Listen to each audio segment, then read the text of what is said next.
That fellow on the beach. What's his name? That half-wit.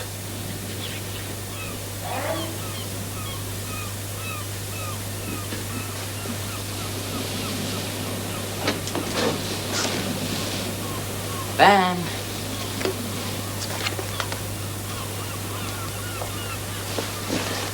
Come on, Ben. You're wanted up at the house. Don't tell me you're worried, Max, old boy. Don't tell me you're frightened of poor old Ben. You thought you were quite safe, didn't you, eh? Put the body in the boat, punch a few holes, and down she goes, never to be seen again. Rotten luck. Hard cheese. Tough, as they say in the States. Tough. I'll say this for you. You all stick together, don't you, eh? Real pals. No one gives anyone else away, not even the local magistrate. We must exempt the bride, of course. A bride doesn't give evidence against her husband, does she? Does she? And Crawley won't talk. Crawley knows he'd lose his job if he told the truth. Never had much success with Rebecca, did you, eh? Creepy Crawley, she used to call you. Look out! Here comes old creepy Crawley. Never mind. Your time will come. I'm sure the bride will be grateful for your fraternal arm every time she faints. When she hears the judge sentence her husband to death, that arm of his will come in extremely handy.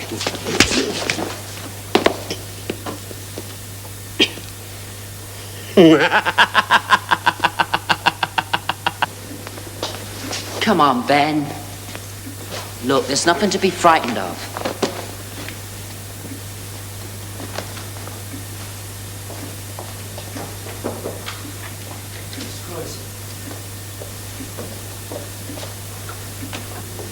It's Ben. All right. Come on, Ben. Hello. How's life treated you since we last met? Well, come on, Ben, don't be shy. You know who I am, don't you? Eh? You know who I am, don't you? Come on. Don't be afraid, Ben. No one is going to hurt you. Now, we just want to ask you some questions. You know Mr. Favell, don't you? I never seen him. Well, don't be such a bloody fool. Of course you've seen me. You've seen me go down to the cottage on the beach, Mrs. De Winter's cottage. You've seen me there, haven't you? No, I never seen no one. You damned half-witted liar. Yes, you did. We caught you there last summer. I never seen no one. Yes, you did. You were peering through the window. We caught you. I never seen no one. He's lying. Has he come to take me away? No, of course not. Can't you see he's lying? Make him tell the I truth. don't want to go away. I've done nothing. No one is going to take you away, Ben. Now, just answer me truthfully. Have you ever seen this man before? I never seen no one, sir. You remember Mrs. De Winter, don't you? No, not that lady, the other lady. The lady who used to go to the cottage. Eh? The lady who had the boat. She's gone. Yes, we know that. Now, sometimes she used to sail that boat at night, didn't she? Do you remember the last time that she went out? The time she went out and never came back? Eh? You were there, weren't you? You saw Mrs. De Winter go down to the cottage and you saw Mr. De Winter go in after her. You saw him and you followed him. Now, what happened then? Tell us what happened. I seen nothing. I never seen no one. I'm not going away. I'm not going to the asylum. I never You've seen me scores of times. You can't believe a word he says. Tell the truth. Beat him! De Winter, you better send him home. Ben, it's all right, Ben. No one's going to send you to the asylum. Don't be afraid. We'll give him some food. Would you see to it, friend? Yes, of course. Come on, Ben. Ask cook for something hot. Would you like some supper? Payment for services rendered, eh? Done a good day's work for you, Max. It was your idea to bring him here, Favell. Yes, and I'm quite certain he saw something. He's just too scared to talk. No, you can't prove that. In fact, you can't prove anything. You can't even prove your own story. What do you mean by that? Well, you tell us that you and Mrs. De Winter were to be married. But who can say whether that is true or false? You can't prove it. Oh, can't I?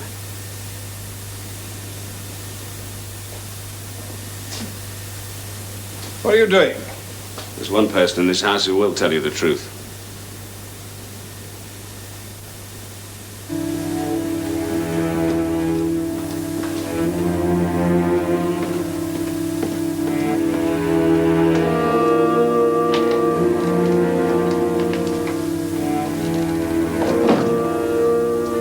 Good evening, Mrs. Danvers. Won't you please sit down?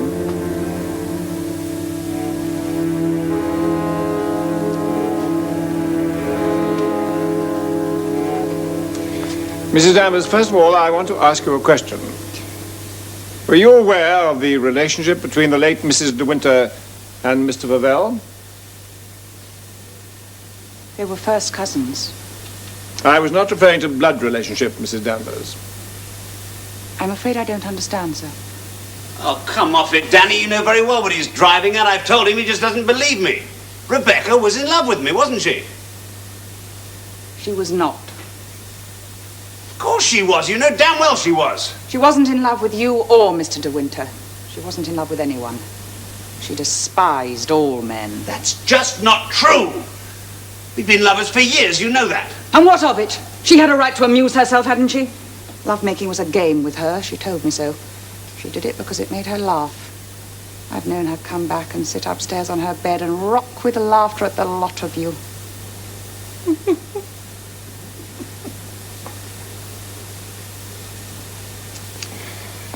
Mrs. Danvers.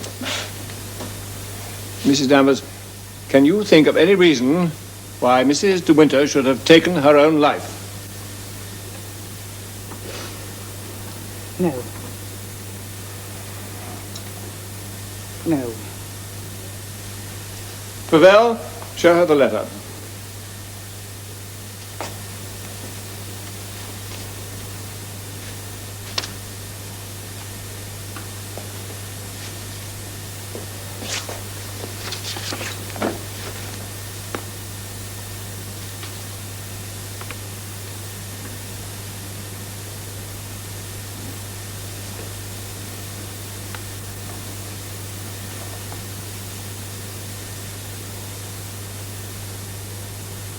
I don't understand.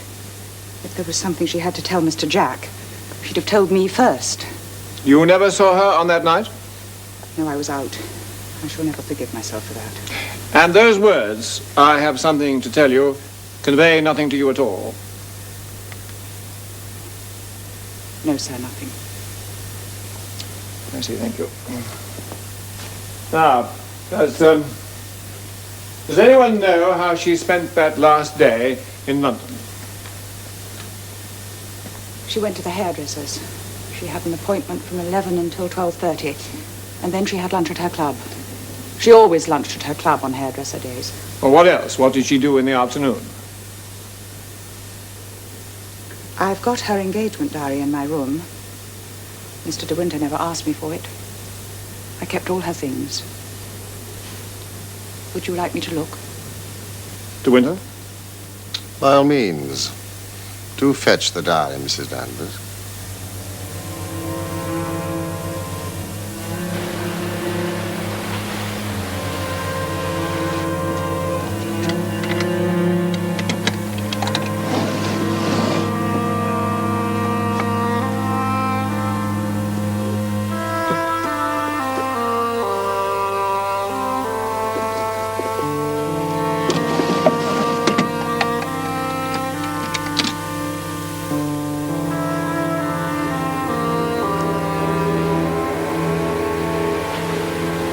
$11 o'clock hair, then lunch at the club.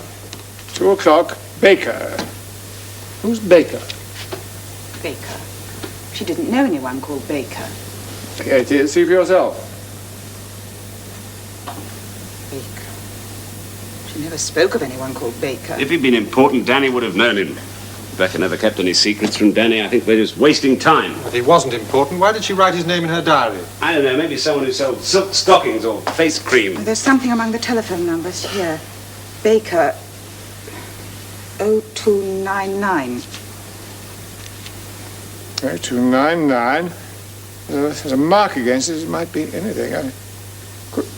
Could that be an M? Might be. It's not like her usual M. She might have scribbled it in a hurry.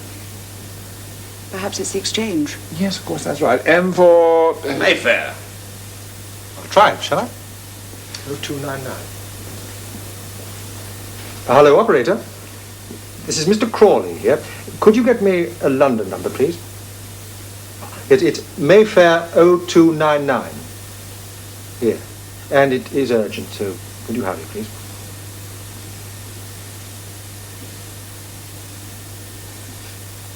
Hello? Is that Mayfair 0299? Is Mr. Baker there, please? Who? Wrong number, I'm sorry. Yes, I'm very sorry.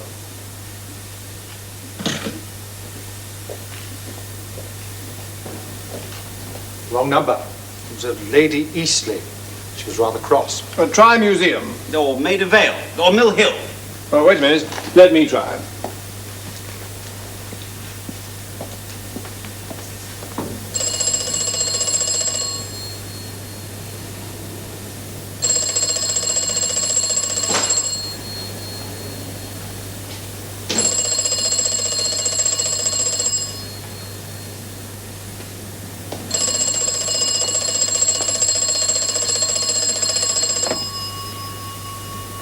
O299.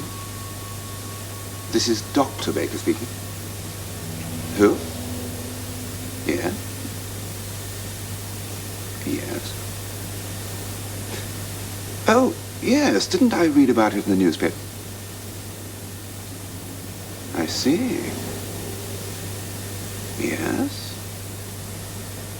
Can you tell me what it's about? Oh, well, if you'd rather. Just a moment.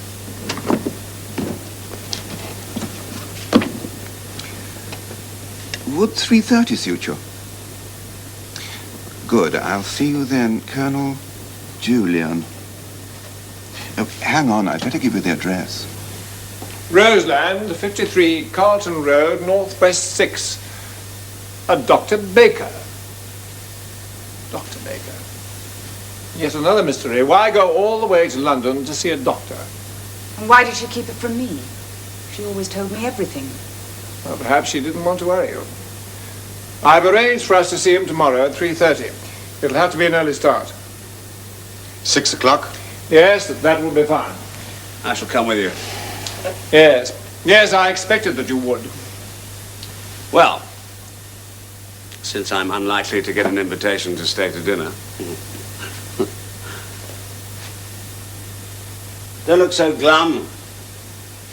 Newspapers will soon be clamoring for your life story. From Monte Carlo to Monderley. The experiences of a murderer's girl bride. I can see it all. Good night, old man. I'll see you in the morning. Sleep well. Into the car, Danny. Danny.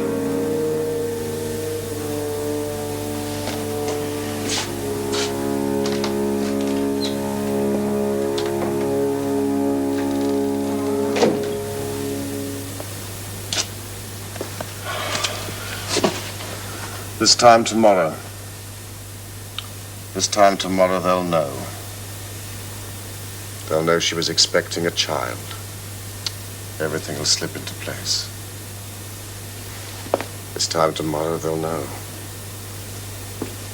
We'll have tomorrow night together, won't we? Oh, yes, yes. They won't do anything at once. Not for 24 hours, perhaps. We'll have tonight. And tomorrow night, my darling.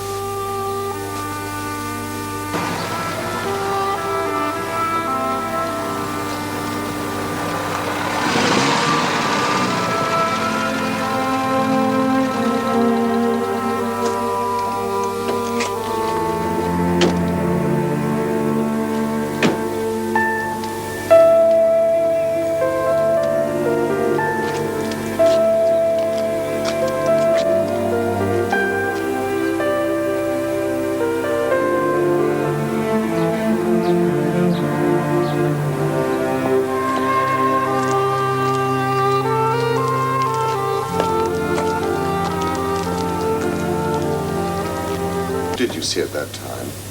Can you tell us? Well, yes, I can't see why not. It was, Mrs. Danvers. Danny? She gave a false name.